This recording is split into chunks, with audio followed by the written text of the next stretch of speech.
Hemos estado viendo en el libro de Hechos la historia de cómo comienza esa primera iglesia cristiana en Jerusalén. Cómo el Espíritu Santo, primero a través de los apóstoles y después a otras personas, comunica el mensaje de que Jesús es el Mesías prometido por Dios y que en Él podemos encontrar el perdón de nuestros pecados. Vemos cómo se va formando esa primera iglesia y el buen ambiente que tenían entre ellos de ayudarse, de disfrutar el estar reunidos. Pero empezamos a ver también los problemas que surgen, algunos desde dentro, con personas que no entienden lo que significa el convivir como hijos de Dios y quieren seguir comportándose como lo hacían antes de conocer a Jesús. Pero también vimos que hay ataques desde fuera. Los líderes religiosos están molestándose porque el mensaje de Cristo continúa proclamándose a pesar de que ellos le prohíben, primero a Pedro y a Juan y después a los apóstoles, que se proclame este mensaje. Y llegamos hoy en el capítulo 6 de Hechos a la historia de Esteban. Esteban, habíamos visto hace una semana, es uno de los 7 hombres que se describe ahí, son llenos del Espíritu Santo, de sabiduría y de buena reputación, a quienes se les pide que se encarguen de que en la repartición del alimento que se hacía a las viudas no haya discriminación.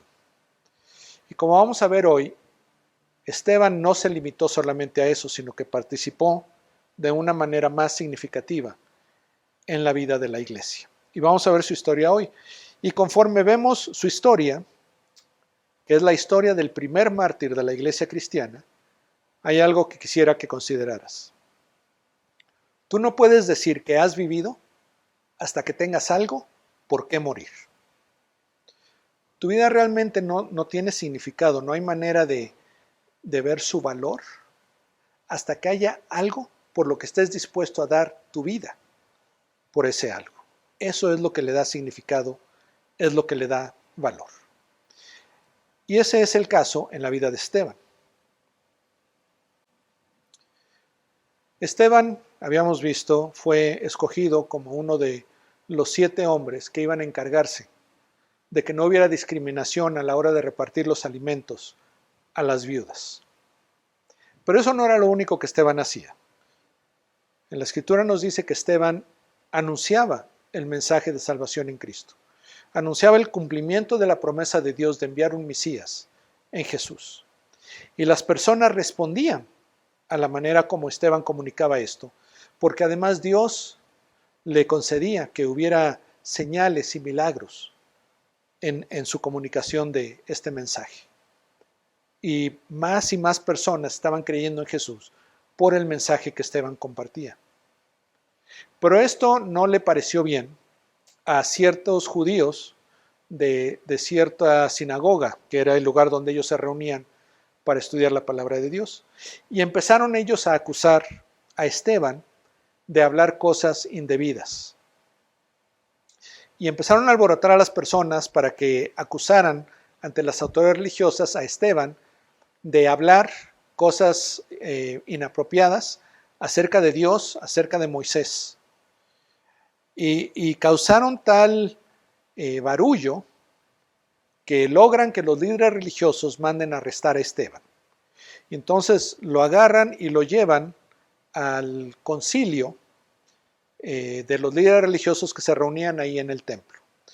Y cuando lo llevan ante ellos, las personas que se oponían a Esteban ya habían conseguido a unas personas que hicieran acusaciones falsas en contra de él. Y entonces ellos decían, sí, es que nosotros escuchamos a este hombre decir que Jesús iba a destruir el templo. Y además nos están enseñando costumbres que no son las que Moisés nos enseñó en su ley. Y entonces cuando ven a Esteban, lo ven que su cara era como la cara de un ángel.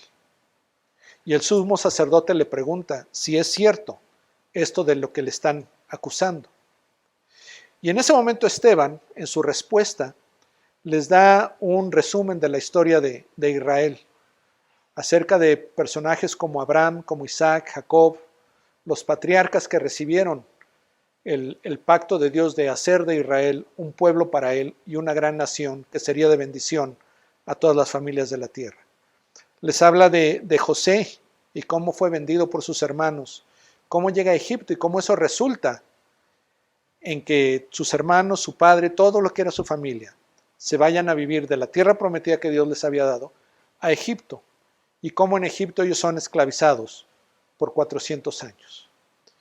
Les habla de cómo Dios, a través de Moisés, libera al pueblo de Egipto. Y cómo Moisés los saca de Egipto y los lleva por ese camino en el desierto, a través del desierto, para llegar nuevamente a la tierra prometida. Y cómo, entre otras cosas, es cuando Dios les da el tabernáculo, el lugar donde Moisés se reunía con Dios, donde la gente podía sentir la presencia de Dios entre ellos. Les habla de cómo cuando muere Moisés es Josué el que los lleva, el que lleva al pueblo de Israel a establecerse en la tierra prometida como nación y eventualmente como reino. Y cómo el rey David quiere construir un templo para Dios, pero es su hijo Salomón el que construye el templo. Aunque, les dice Esteban, Dios no necesita de un templo en el que habitar. Un templo es solamente una construcción. Y para Dios, toda la creación viene a ser su templo, y Él es mucho más que toda la creación. Y después Esteban presenta una acusación en contra de los líderes religiosos, y les dice: ustedes son como sus antecesores, como sus ancestros, que cada vez que Dios enviaba a alguien a hablarles acerca de Él, de su plan de redención, ustedes lo rechazaban y lo mataban. ¿A cuántos de los profetas no mataron sus padres? Y siguen siendo necios, no quieren escuchar. Tanto así que una vez que Dios envió al Mesías prometido, ustedes lo mataron, refiriéndose a Jesús. Y cuando los líderes religiosos escuchan que el acusado los está acusando a ellos de no cumplir con su deber como líderes religiosos, de llevar a las personas a conocer a Dios, se enojan mucho con él y quieren hacer algo al respecto, quieren deshacerse de él. Y es en ese momento que Esteban levanta sus ojos al cielo y dice que ve a Dios en su trono y que ve al Hijo del Hombre, a Jesús, a la derecha de Dios. Y cuando los líderes religiosos escuchan esto, se enojan mucho. Y entonces lo agarran, porque para ellos esto es blasfemia, y lo arrastran fuera de la ciudad. Y una vez que está fuera de la ciudad, empiezan a tomar piedras para matarlo a pedradas. Y nos dice ahí la narrativa que se quitaban sus abrigos y los ponían a los pies de un joven llamado Saulo. Y entonces empiezan a lanzar las piedras contra Esteban, y él empieza poco a poco a morir. Y primero hace una oración y le dice a Jesús: Señor Jesús, toma mi espíritu. Y más adelante, cuando él sentía que ya estaba a punto de morir, le dice: Señor, perdónalos por este pecado que están cometiendo. Y entonces muere. Y hace una nota ahí el escritor de Hechos, Lucas, que Saulo aprobaba todo esto que estaba sucediendo. Esta es la historia de Esteban, y hay algunas cosas que es bueno que veamos en la escritura. En el libro de Hechos está en los capítulos 6, 7 y el principio del 8. Nos dice ahí en el versículo 8 del capítulo 6, dice: Esteban, lleno de gracia y de poder, hacía grandes prodigios y señales entre el pueblo. Entonces nuevamente vemos que Esteban, que la semana pasada dije que podíamos pensar que era un mesero, pero era mucho más que eso. Como cristiano, como seguidor de Jesús, como hijo de Dios, proclamaba el mensaje de salvación de Jesús a las personas en Jerusalén, y Dios certificaba su mensaje, dándole la capacidad de que se dieran prodigios y señales, milagros, conforme él lo hacía. Y conforme Esteban está haciendo esto, nos dice que algunos de la sinagoga, llamada de los libertos, incluyendo tanto cireneos como alejandrinos, y algunos de Cilicia y de Asia, se levantaron y discutían con Esteban, pero no podían resistir a la sabiduría y al espíritu con que hablaba. En Jerusalén había varias, llamamos sinagogas, eran lugares de reunión, donde los judíos iban para escuchar la palabra de Dios, para aprender la palabra de Dios y para orar. no era el templo. El templo es un lugar único y es donde se realizaban los rituales de la vida religiosa judía y las grandes fiestas que marcaba la ley de Moisés. Era el lugar donde estaba el sumo sacerdote, donde se reunía el Sanedrín. Es el lugar donde Pedro y Juan y después los apóstoles habían estado yendo para proclamar el mensaje de Jesús. Pero había estas sinagogas, y no está claro aquí si estas personas que se mencionan son de diferentes sinagogas o son todas de una sola. La que se menciona ahí es la sinagoga llamada de los libertos. El liberto era un judío, ya fuera por haber nacido judío o por haberse incorporado al judaísmo, como veíamos los prosélitos la semana pasada, pero que había sido esclavo y que ahora era libre. Y aparentemente ellos habían decidido tener una sinagoga donde reunirse. Y ahí estaban, y nos menciona personas de otros lugares del imperio, no de Jerusalén, pero de otros lugares del imperio, que también se oponían a Esteban. Y dice que discutían con él, pero no podían resistir a la sabiduría y al espíritu con que hablaba. O sea, no podían, no llegaba un punto en que le dijeran, ya ves, Esteban, tú estás mal y nosotros bien, sino más bien acababan diciendo es que no podemos nosotros mostrar ningún error con lo que Esteban está diciendo. Y se enojan estas personas y nos dice que en secreto persuadieron a algunos hombres para que dijeran, le hemos oído hablar palabras blasfemas contra Moisés y contra Dios. Palabras blasfemas significa decir cosas incorrectas, mentiras, calumnias. En este caso en contra de Moisés y en contra de Dios. Y dice que alborotaron al pueblo, a los ancianos y a los escribas, y cayendo sobre él, lo arrestaron y lo trajeron al concilio. Los ancianos no es que estuvieran viejitos, eran los líderes de la comunidad.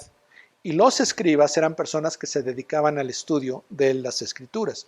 Dice que lo arrestaron y lo llevaron al concilio, al grupo de líderes religiosos, la máxima autoridad religiosa en Jerusalén, en el templo. Y presentaron testigos falsos que dijeron, este hombre continuamente habla en contra de este lugar santo y de la ley, porque le hemos oído decir que este nazareno Jesús destruirá este lugar y cambiará las tradiciones que Moisés nos dejó. Presentan su acusación y es muy grave, porque lo están acusando de hablar en contra del templo y de la ley, de aquellas cosas que los establecen como pueblo de Dios. Y además de que está cambiando las tradiciones que Moisés dejó.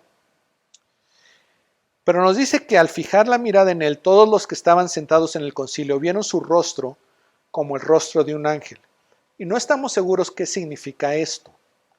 Si significa que hubo un tipo de transfiguración en el rostro de Esteban, así como cuando Jesús es transfigurado en el monte cuando sube con sus 3 apóstoles, o si simple y sencillamente Esteban estaba experimentando la paz de Dios por la certeza de la presencia y el actuar de Dios en ese momento, que esa paz se veía como si fuera el rostro de un ángel.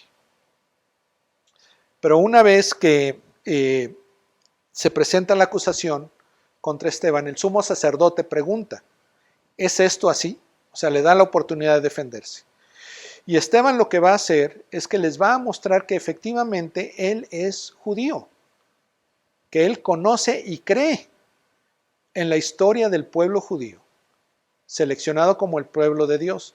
Empieza hablando precisamente del pacto que hace Dios con Abraham, de cómo Dios saca a Abraham de la tierra donde él había crecido, de su familia, lo aleja de su padre, porque le promete que lo va a llevar a otro lugar, que va a ser una tierra que le va a entregar a él y a su descendencia, de tal manera que ahí se va a formar el pueblo de Dios. Le dice a Abraham que de él va a salir una gran nación y que van a ser su pueblo y él va a ser su Dios. Y cómo este pacto es repetido con el hijo de Abraham, Isaac, y con el hijo de Isaac, Jacob. Y después Esteban les habla de cómo de los 12 hijos de Jacob, que es conocido también como Israel, los 10 de los hermanos están en contra de José, lo venden como esclavo y por eso es llevado a Egipto. Pero como José en Egipto llega a ser la máxima autoridad después del faraón, y sobre todo en una situación de hambruna que se da. Y es esta situación de hambruna que resulta en que los hermanos, el papá, toda la familia de José se va a vivir a Egipto. Y al principio está bien, hasta que hay un faraón años después, que no sabía nada acerca de cómo llegaron los israelitas a Egipto y los hace esclavos.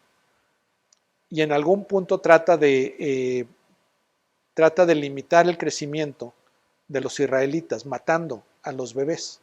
Y cómo es en medio de esto que Moisés nace, pero por la providencia de Dios, es adoptado por la hija de Faraón y crece como un príncipe en el palacio de Faraón.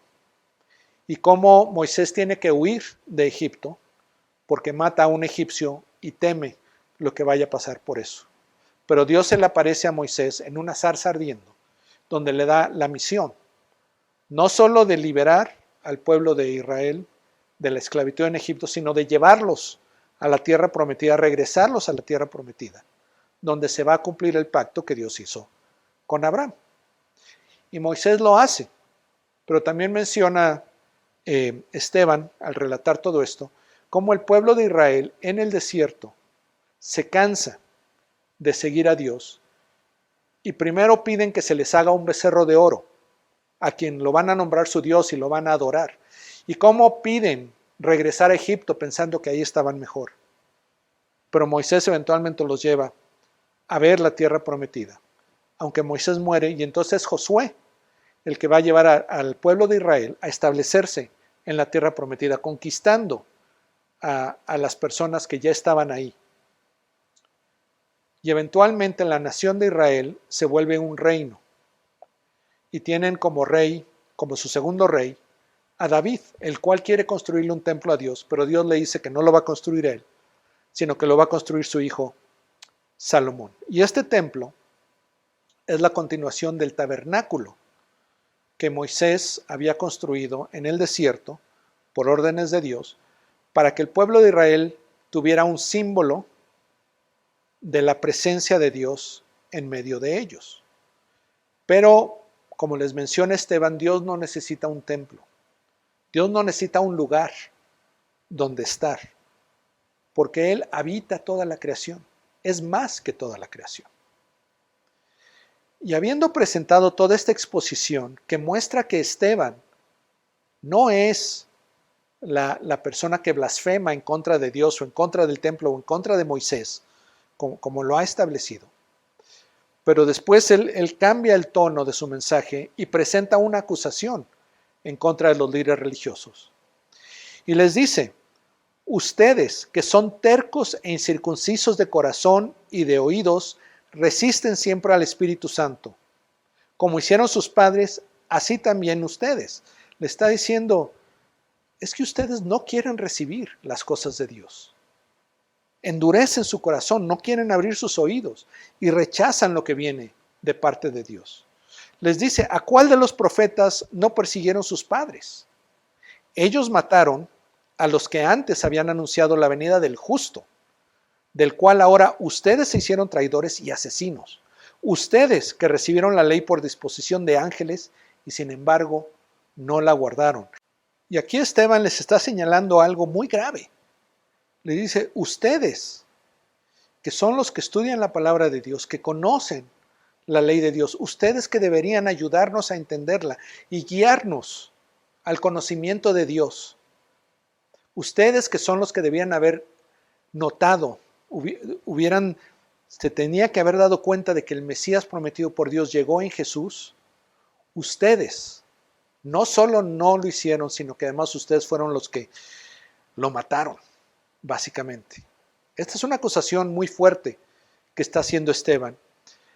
Y la respuesta no se deja esperar. Dice, al oír esto, se sintieron profundamente ofendidos y crujían los dientes contra él. Era tanto su enojo que rechinaban los dientes en contra de él. Pero Esteban, lleno del Espíritu Santo, fijos los ojos en el cielo, vio la gloria de Dios y a Jesús de pie a la diestra de Dios. Y dijo, veo los cielos abiertos y al Hijo del Hombre de pie a la diestra de Dios. Cuando estos líderes religiosos están más encendidos en contra de Esteban, Esteban levanta sus ojos y tiene una visión donde ve a Dios y ve a Jesús de pie a la diestra de Dios, a su derecha, lo cual significa una posición de autoridad. Y además dice, veo los cielos abiertos y al Hijo del Hombre de pie a la diestra de Dios. Y esa es la gota que derrama el vaso. Entonces ellos, los líderes religiosos, gritaron a gran voz, porque para ellos esto era una gran blasfemia, que alguien pudiera decir, he visto a Dios. Y tapándose los oídos se lanzaron a una contra él, decían, ya no quiero escuchar más de esto, y lo agarran, ya es su enojo, sus pasiones las que están dictando su conducta. Y echándolo fuera de la ciudad comenzaron a apedrearlo. Y los testigos pusieron sus mantos a los pies de un joven llamado Saulo. Los testigos son las personas que escucharon que Esteban dijo esto, y entonces dicen, lo escuchamos, y sabemos que por eso merece la muerte. Entonces son los que están calificados para ejecutarlo. Y nos dice que se quitaban sus mantos y los ponían a los pies de un joven que estaba ahí, llamado Saulo. Sabemos que este Saulo es un fariseo muy reconocido y que estaba ahí presente. Y dice que mientras lo apedreaban, Esteban invocaba al Señor y decía, Señor Jesús, recibe mi espíritu. Y cayendo de rodillas clamó en alta voz, Señor, no les tomes en cuenta este pecado. Y habiendo dicho esto, durmió. Y no debemos dejar pasar los paralelos que vemos entre la historia de Esteban con la historia de Jesús. Igual que Jesús, Esteban estaba proclamando las buenas nuevas de que se había cumplido la promesa del Mesías enviado por Dios y que ahora tenemos el perdón de nuestros pecados y la posibilidad de tener a Dios como nuestro Padre. Ese mensaje no le cayó bien a los líderes religiosos porque les quitaba prestigio, les quitaba influencia, hacía peligrar su estatus y su posición. Y por eso buscan cómo deshacerse, así como de Jesús, de Esteban. Y así como de Jesús, al no encontrar realmente una razón válida, legal, para deshacerse de él, hacen acusaciones falsas y le pagan a personas para que hagan estas acusaciones falsas. Y así como con Jesús, con Esteban, es lo que Esteban dice, lo que lo condena finalmente. Así como Jesús dijo, de ahora en adelante verán al Hijo de Dios descender desde los cielos. Esteban cuando dice que ve la gloria de Dios y al Hijo del Hombre a la diestra de Dios, son sus palabras las que los condenan finalmente. Y así como a Jesús, a Esteban lo sacan de la ciudad para ejecutarlo. Y así como Jesús encomienda su espíritu a Dios, Esteban encomienda su espíritu a Jesús. Y debemos notar cómo esto nos habla de la deidad de Jesús, porque la misma autoridad o el mismo papel que tiene Dios en recibir el espíritu de Jesús es lo que Esteban le está pidiendo a Jesús que haga, que tenga esa misma autoridad para recibir su espíritu. Y finalmente, así como Jesús le pide al Padre que perdone a aquellos que lo ejecutan, Esteban le pide a Jesús que perdone a las personas que lo están apedreando. Lucas termina esta escena de la muerte de Esteban diciéndonos que Saulo estaba de completo acuerdo con ellos en su muerte. Cuando Saulo ve a este grupo de personas apedreando a Esteban hasta matarlo, Saulo piensa que esto es algo correcto, algo que debería hacerse. Pero no se queda ahí, sino nos dice que en aquel día se desató una gran persecución en contra de la iglesia en Jerusalén, y todos fueron esparcidos por las regiones de Judea y Samaria, excepto los apóstoles. Algunos hombres piadosos sepultaron a Esteban y lloraron a gran voz por él. Pero Saulo hacía estragos en la iglesia, entrando de casa en casa y arrastrando a hombres y mujeres, los echaba en la cárcel. Cuando muere Esteban, eso de alguna manera causa una gran persecución en contra de los cristianos en Jerusalén. A tal punto, bueno, nos describe ahí que Saulo, este joven fariseo, iba casa por casa y arrastraba a las personas fuera de la casa, a los cristianos, para meterlos a la cárcel. Era como la Gestapo. Y no nos dice que él tuviera una injerencia directa en causar que algunos de estos fueran ejecutados, pero la historia nos dice que muchos de estos cristianos murieron torturados. Y Saulo lo hacía con un gran celo, con una gran pasión. Fue una persecución tan terrible que muchos de los cristianos de Jerusalén prefirieron irse a vivir a otras ciudades, y nos dice que es en el área de Judea y de Samaria, que esas dos áreas son básicamente lo que era Israel cuando era un reino. Y parecería entonces que esta historia de Esteban es una historia triste, donde muere este joven, parecería que sin necesidad, sin ningún provecho, y a una edad muy temprana. Pensamos que era joven, Esteban. Pero me gustaría que consideráramos algunas lecciones que aprendemos nosotros de esta historia de Esteban. Primeramente, cuando tú hagas la voluntad de Dios, no te sorprendas si encuentras enojo y rechazo. Si tú le dices a Dios, Dios, yo quiero que se cumpla tu voluntad en mi vida. Yo quiero participar del proyecto de redención que tú tienes para la humanidad. Yo quiero que se cumplan los propósitos para los cuales fui creado. No te sorprendas si va a haber gente enojada contra ti, si va a haber gente que va a buscar que no hagas lo que estás haciendo, gente que te prohíba que lo hagas. Y a veces no es ni siquiera que tú estés tratando de compartirle a la persona acerca de Jesús. Hay personas que se enojan si lo haces con alguien más, que quieren que ese mensaje no se proclame como lo hacían estos líderes religiosos. O puede ser que tu familia, una vez que tú te identificas con Jesús, eso les cuesta trabajo aceptarlo y no puedes participar de la vida de familia como lo hacías antes. O puede ser que en tu trabajo te van a pedir que hagas cosas que tú sabes que ante Dios es incorrecto y te niegues a hacerlo. Y eso te cause problemas en tu trabajo y con tus compañeros de trabajo. Que no te sorprenda si el seguir a Jesús, si el identificarte como cristiano, como hijo de Dios, te causa que otros se enojen contra ti, que te rechacen, incluso que te ataquen. Fue lo que le pasó a Esteban, fue lo que le pasó a Jesús, y vamos a ver a muchos otros en la historia de la iglesia. Segunda lección que aprendemos es que Dios está contigo. Me llama la atención que conforme va progresando la historia, realmente cuando se decide, o digamos la gota que derrama el vaso, lo que causa que Esteban sea ejecutado, es cuando él dice que ve los cielos abiertos y al Hijo del Hombre a la diestra de Dios. Ahora, ¿por qué ve eso Esteban? Porque Dios se lo muestra.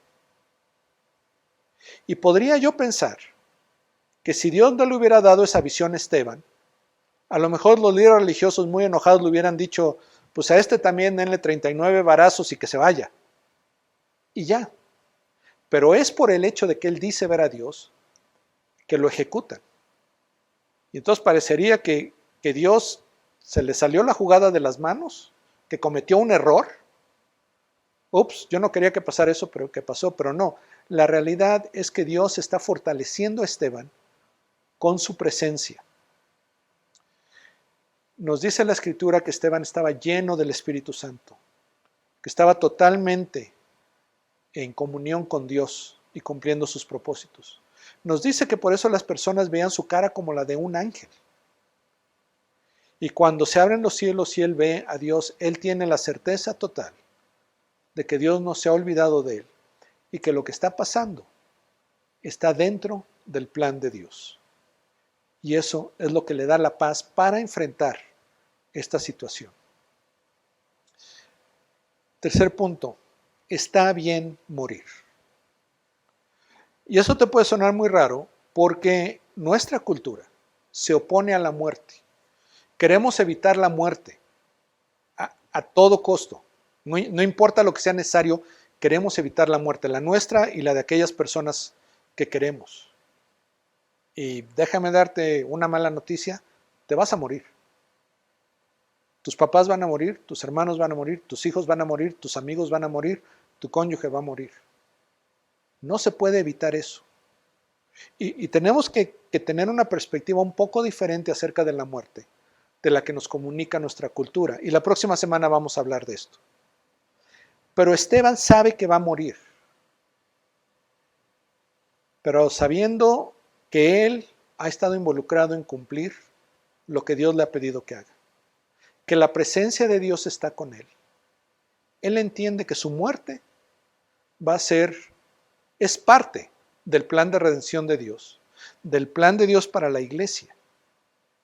Su muerte es algo bueno, porque va a ayudar a que se cumplan los propósitos de Dios. Y además él sabe lo que va a pasar con él una vez que muera. Y está bien. Finalmente, la persecución resulta en crecimiento.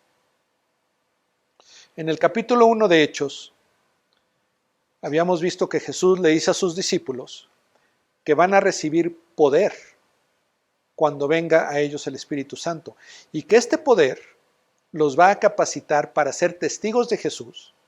Y les dice, en Jerusalén, pero además les dice, en Judea, en Samaria y hasta lo más remoto de la tierra. Y por 7 capítulos, Hechos nos ha estado hablando de la iglesia en Jerusalén. Pero ellos sabían que no era ese el propósito final y que en algún momento había que ir a estos otros lugares. Y es a causa de la muerte de Esteban que se desata tal persecución que los cristianos se van a otros lados, a Judea y a Samaria, que es lo que era la tierra prometida. Pero vamos a ver más adelante que llegan también a otras ciudades del imperio, y a los lugares a donde van, ellos llevan el mensaje de Jesucristo. Y de esta manera se está cumpliendo lo que Jesús les había dicho a los apóstoles al principio de Hechos, que van a ser sus testigos en Jerusalén, en Judea, en Samaria y hasta lo más remoto de la tierra. Asimismo, la persecución nos hace valorar lo que tenemos. ¿Recuerdas lo que te había dicho al principio? Que tú no puedes decir que has vivido hasta que tengas algo por qué morir. Cuando tú estás dispuesto a morir por algo, es cuando tú conoces el valor de tu vida. Pero no solo eso, sino que además valoras lo que tu vida va a cumplir, tu legado, por así decirlo. El papel que Dios te dio para cumplir durante tu tiempo en esta tierra, con la seguridad de lo que está por venir después. Y en Esteban vemos cómo su muerte, que de inicio nos parecería una cosa terrible, algo que debió haber sido evitado, en realidad es algo muy bello, por el testimonio que da y por lo que nos enseña acerca de cómo Dios va desarrollando su iglesia. Esta semana quiero invitarte a que consideres un par de cosas. Primeramente, hacerte la pregunta, ¿estás sufriendo por Cristo? No sufrir en general. Muchos sentimos que esta es una época de sufrimiento por lo de la pandemia y todo eso. Pero el que sufras por Cristo, como lo habíamos mencionado anteriormente, que por ser cristiano, eso te esté causando problemas, te esté causando heridas, te esté causando rechazo. Y si es así, entonces considera, ¿qué aprendes de esta historia de Esteban que es relevante a la situación en la que estás? Para que al conocer la historia de Esteban, tú encuentres alivio, encuentres seguridad y encuentres esperanza en lo que tú estás viviendo. Vamos a pedirle a Dios que así sea. Padre, te ponemos nuestra vida en tus manos y la ponemos en tus manos quizás sí con cierta reserva porque no nos gusta el dolor, no nos gusta esta idea de que vamos a morir, pero lo hacemos en fe, sabiendo que tú nos amas, cuidas de nosotros y más que nada que nosotros somos tus hijos y participamos en la obra que tú estás realizando en la historia de la humanidad.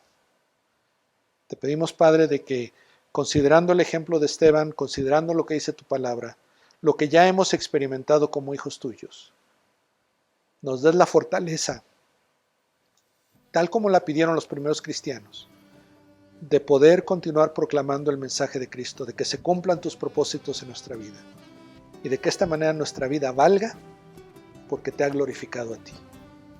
En el nombre de nuestro Señor Jesucristo. Amén.